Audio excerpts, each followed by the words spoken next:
Okay, what is the results of this? You see here a young boy who at the end of 3rd grade was still a non-reader, beginning to read with i.t.a. there.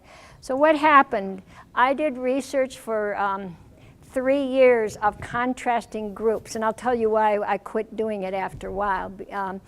I randomly assigned kids to either i.t.a. Writing Roar or to Orton-Gillingham, which is a very rule-based, cracking the code kind of a system, or DISTAR Reading Mastery, which is what I had frustrated Peter with, but I guess still hadn't learned.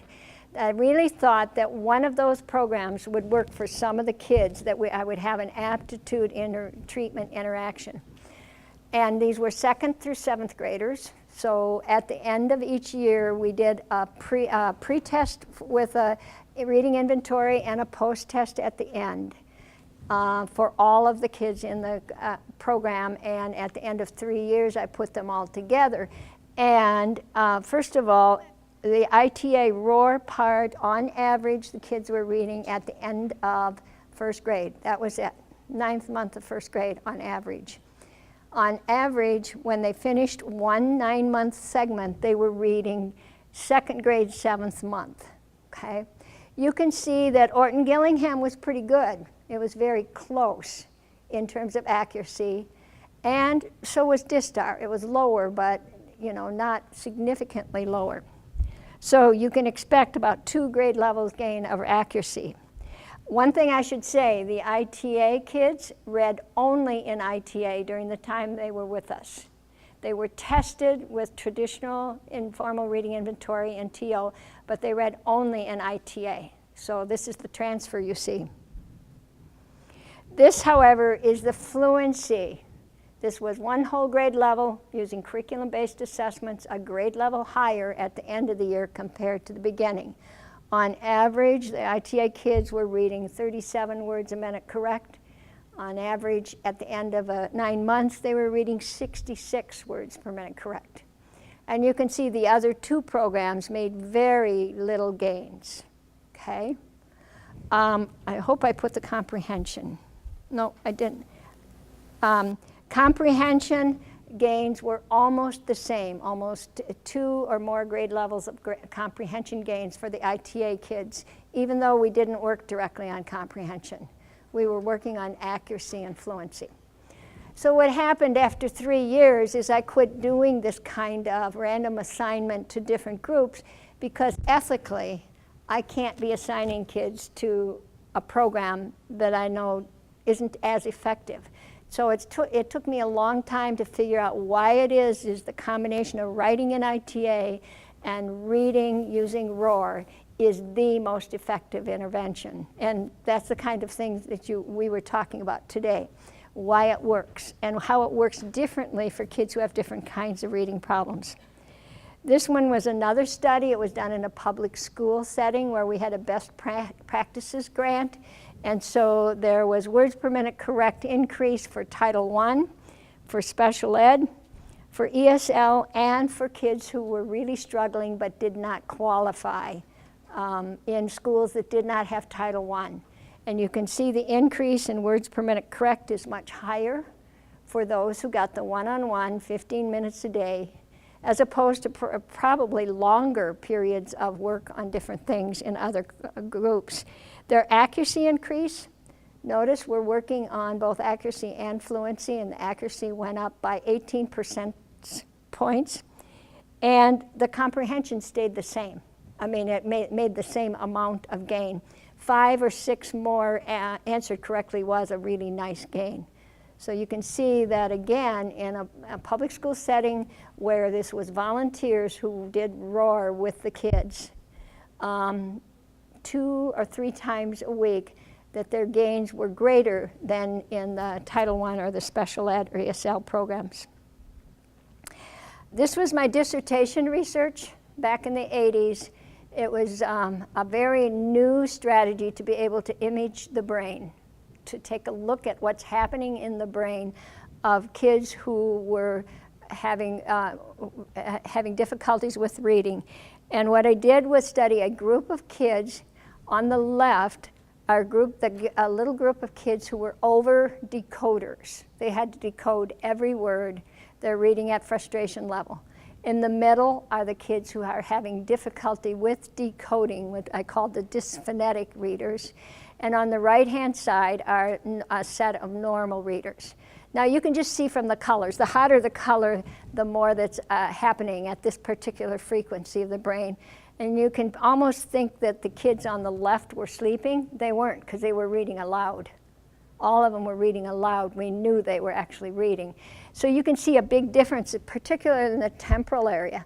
But there's also a difference back in the occipital-parietal area back here for the middle kids. So, by the way, when we did the EEG of them with only their eyes closed resting, they weren't trying to read, there were no differences between the two groups, which tells you that a reading disability isn't a brain difference. It's a processing difference. It's how the brain processes information.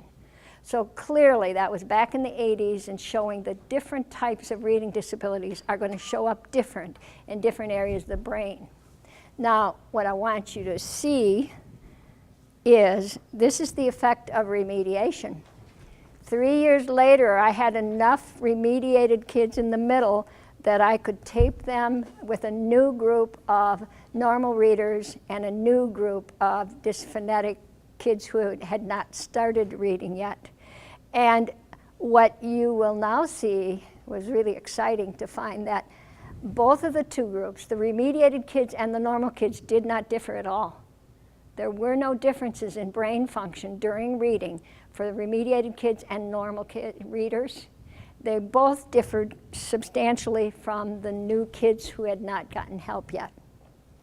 So essentially what that says is, and there are other labs who have now replicated that. At the time that I did my research, there was only one other one in the world that was reporting that remediation normalizes brain function. Isn't that exciting? That what you do as an educator actually changes the brain and normalizes the brain function of kids. So that's the biggest message that I think I have, is the power that you have. Mary? Where the arrows, is that where the eyes are? I'm trying to figure out. Oh, I'm sorry. That's the nose pointing up. The nose is pointing up, and then there's a right and a left ear. So you're looking at differences mostly in the back of the brain, back here. Just some basic things I should have said. Okay? Okay, so and there now are other projects that have looked at the neurophysiology of brain function during reading that show the same thing, that there's a normalization effect when now students can read accurately at grade level. I would add fluently, because the most recent project hasn't looked at fluency as an important effect. Now, let me tell you a little bit more about what I put in here for the research base. There are some research that I have presented at different publications or presentations, and they're listed there.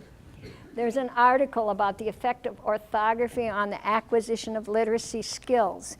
This one is not about remediation, which of course has been my life work, intervening and changing the course of reading disability using i.t.a. writing and ROAR. This article is about beginning to read. And let me just summarize it briefly for you, but when somebody says, oh, that old alphabet, it doesn't work. Here's what happened. The researchers looked at a group of, I believe this one was Italian kids learning how to read, a group of English kids in England learning how to read with traditional orthography, and another group of English kids learning how to read with i.t.a. So they were all beginning readers at the beginning of first grade when the study started, and they followed them for 2 years. What they found was that the Italian kids and the i.t.a. English kids learned how to read in 1 year, whereas the English TO kids took 2 years to learn to read with accuracy. That actually has been replicated with German and i.t.a. English also. So although I have not worked directly with using it as a beginning reading program, I know that it would be very effective as a beginning reading program, and that's what Stillwater and Doviota is going to talk about tomorrow when we talk about doing it as a beginning reading program. Before we go to the last part here, I want to be sure that questions are answered about what we've presented. Or comments? Are there any studies about cross-train activity? Because the remediated looks like they're two sides of the coin. The remediated kids may be doing some compensation in the parietal area, right? But that's what a lot of the research now uses, just single words, single prompts. This is fully reading passages, and what it shows, and so many of them talk about it being mostly a left brain process, but this is bilateral. This is very bilateral.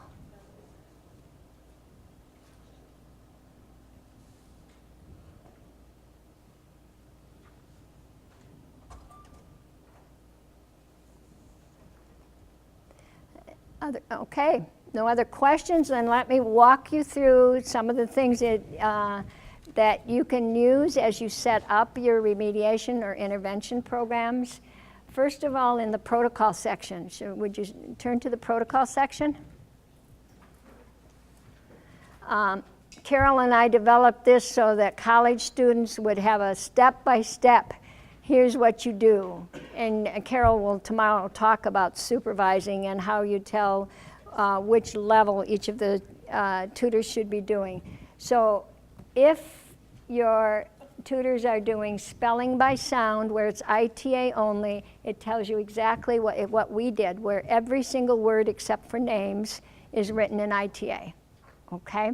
So that's the protocol for that. When people in remediation are good at doing that, you can use slash and dash to find the unknown words.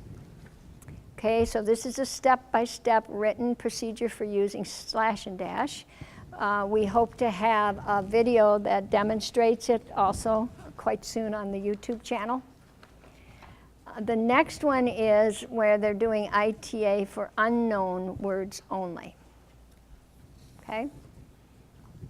And the next one there is getting started with roar. So that's a step-by-step what to do. It's written out as opposed to on the protocol.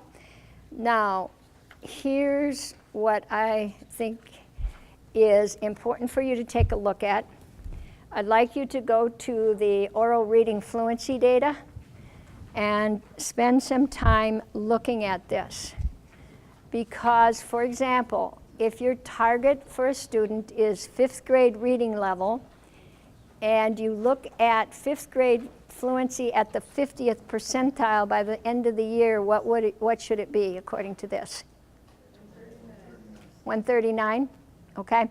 So they should be able to read 5th grade material at around 139 words per minute correct if they're going to be as fluent as the average reader in 5th grade, which of course means half of them are less than that and half are more. Okay. So you want to be close to that if you're going to let them go. So spend a little bit of time looking at this chart and seeing how it might help you in your projects. If there are any questions, I can come around.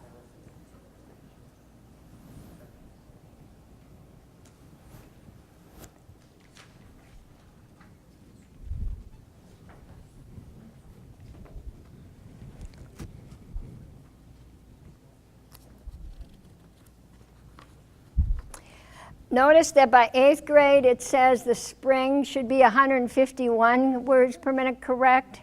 I will tell you that our kids, at least here in the upper Midwest, are from Lake Wobegon, because the average words per minute correct from a study that I did and some others who've looked at it is almost 200 words per minute correct. Okay? So this vastly underestimates where they should be at. Okay? I want to point out one other thing on this chart. It shows on the right-hand side how many more words per minute they should read each week. That's totally funny numbers. Don't even use it. They made that up by looking at where they're at the beginning of the year and where they're at the end of the year. I have yet to see a student make one more word per week increase as they're going through this. You look at where they are at the beginning, you look at where they are at the end. This also lets you see, if you have 6th grade, how many of them are at the 10th percentile on a national sample. Mike, you have a question about that? Yeah, when you're doing the assessments a couple of times a year, you have the one set of curriculum-based assessments in here, but you could really use any text that's leveled. You could use texts that have appropriate readability. Yeah, a lot of times when people say leveled, they mean leveled by Lexile or leveled by another system. You need to use a readability level. So yeah, you could, if you wanted to assess whether they can read 6.5, you need to find a text that's written at 6.5 and use that. These reading passages were created by starting from an informal reading inventory that had many more words, like 700 in each passage, and just using the first so many because they are really appropriately grade level. I had a question from someone about using maze. That was you, Peter? Using maze. You know, a maze is where you delete every 7th word or you delete every important content word and you give them choices of which one to put back in as a measure of comprehension. Okay? So mazes will tell you whether they can comprehend at grade level. And if you time it, you'll get some idea of how quickly they can read, but there's no substitute for actually having them read for 1 minute. That seems short. I know it does. A lot of people think they have to do more than that, like they have to do it 2 or 3 times, but I've done research on that. And a 1 minute timing is virtually as accurate as you doing it 2 or 3 times and then averaging. And if you're using Ames Web, they use different readability levels for their 3 readings, so that makes no sense at all. So a 1 minute timed reading will give you their accuracy and their fluency, and there's a large correlation with their comprehension. So you get a pretty good estimate of whether they can read at grade level by the 1 minute fluency. Okay? Let's see if there's more protocols in here. Yes. The next set of protocols are for marking. Notice the first chart is for grades 1st through 4th that are reading between 10 and 70 words per minute correct on their pretest. Okay? The next one is 1st through 4th that are reading higher than that. So each of the protocols will be able to track kids that are at different levels of fluency as they go through the program. We have over here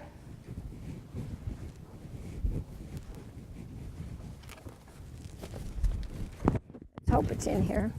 Yep. This is an actual folder that Avery picks up when he comes to our clinic. And the tutor picks up that box with the supplies. And you can see in Avery's folder where he starts on his blue reading and where he is on the post reading after practice. He actually should be higher on the blue. We may have him a little too high because there should be more of an upward trend like this. But you can see that across time, whether you're getting kinds of results. But clearly, he's reading better. One of the things I forgot to mention is it's a good thing about every 3 weeks or so to go back to a previous story, something they read about 3-4 weeks ago, and see how they do on a cold read on a previous story, because they won't have practiced it recently, and you'll be able to see the maintenance of it. So generally, they'll be higher than they were on cold read, but they won't be as high as immediately afterwards. And we used to do that and track it in a yellow, so you can see across time the transfer. Okay. Another thing that we keep in here is that here's their writing journal. So they write on the whiteboards first, each of their words, and then when they get that done, they actually write their story in their journal. So I guess that finishes what I wanted to present on intervention for students who have failed in reading. I'd invite you to take some time to look at materials. Keith says that it will be easy to give you any of the i.t.a. materials that you need.